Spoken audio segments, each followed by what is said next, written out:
And welcome back to the Dawn Show. We are talking breast health with Dr. Beth DuPree and Dr. Catherine Carruthers. So it's the official boob tube talk, right? Yeah. So this guy couldn't resist. So who is at risk of breast cancer, Dr. Carruthers? Well, we're all at risk of breast cancer, but the things that we really think of, first of all, we break it down into genetic risk of breast cancer and then kind of everyone else. The women that are at risk of genetic breast cancer, it's what we call the BRCA1 and BRCA2 genes. Those are the two most common genes associated with breast cancer. Those are women, if you look at their family history, they may have Ashkenazi Jewish heritage, so that's women from Eastern European Jewish heritage. They may have their mother or several family members may have had breast cancer. In fact, it could be someone on the father's side as well, so we always want to make sure that you look at your father's risk, your father's family too. Anyone who has a family history of ovarian cancer is also at risk of having one of these genes that's linked to breast cancer. So there are several things we look at which are what we call the red flags for hereditary breast and ovarian cancer. Beyond that, if it's not genetic, then there are things, a lot of it is actually related to lifestyle and choices that we make in our life. So if you've had children late in life, or you had your periods for a long time, you went through menopause late, if you chose not to breastfeed your children, all those things put us at increased risk of breast cancer.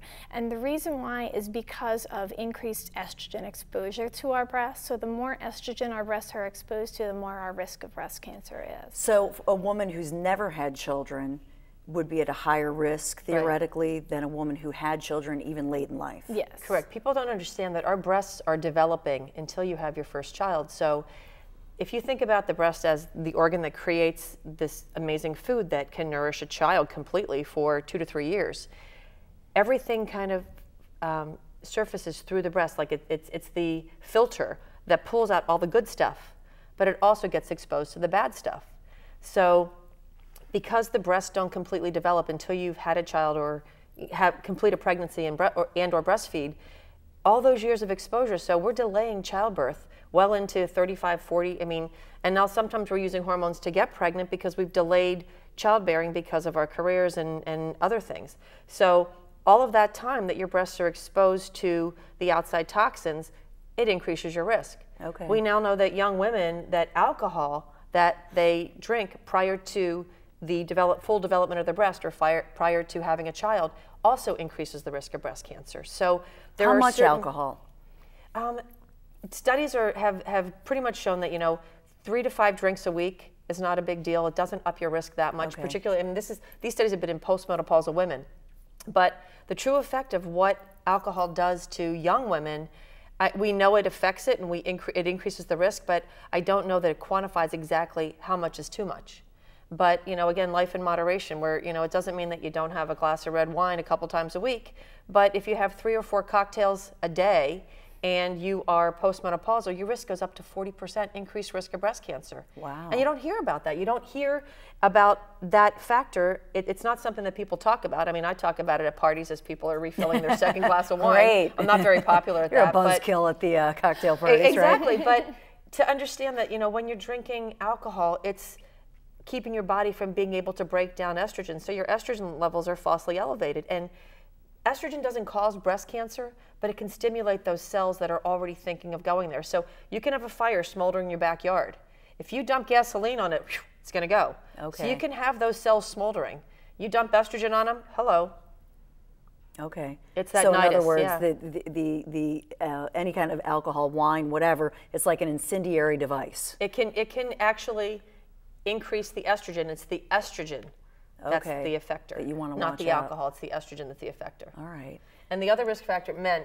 A lot of men don't think that they're going to get breast cancer. Right.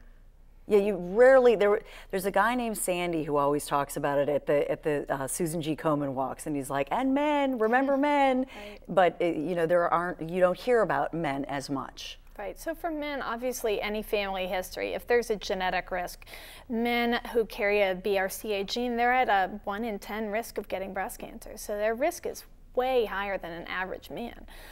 Men, we don't do screening mammograms on them. We don't do anything like that. But they should be aware of their body just like women are. If they feel a lump, Men tend sometimes to ignore things in their body, and particularly in their breasts. Well, and they don't want to talk about the man they don't boobs. want to talk about it. They don't want to talk about it. So it's really important for us, just as wives and mothers, to encourage them, hey, pay attention to yourself. If something's going on, let me know, let your doctor know, whatever. It's nothing to be embarrassed about. It's something that happens. Yeah, We've actually had more than our average annual share of men in our practice with breast cancer, and I mean, we've been talking about it because we're seeing more and more of it. We're like, well, is it just because they found out that there are 4 attractive breast cancer surgeons in Huntington Valley and Holy Redeemer? That's what it is, you hottie doctors. Oh, yeah, there you go. But seriously, I think it's something that we're going to start seeing more and more men with breast cancer as well, because as the incidence goes up in women, it's only natural that we're going to see more in men as well. Right. When we come right back, if obesity is, and body fat is playing a role, then it's just as important in men. And let's cover that when we come right back. We'll talk about the relationship between fat and cancer, how it all works, when we come right back.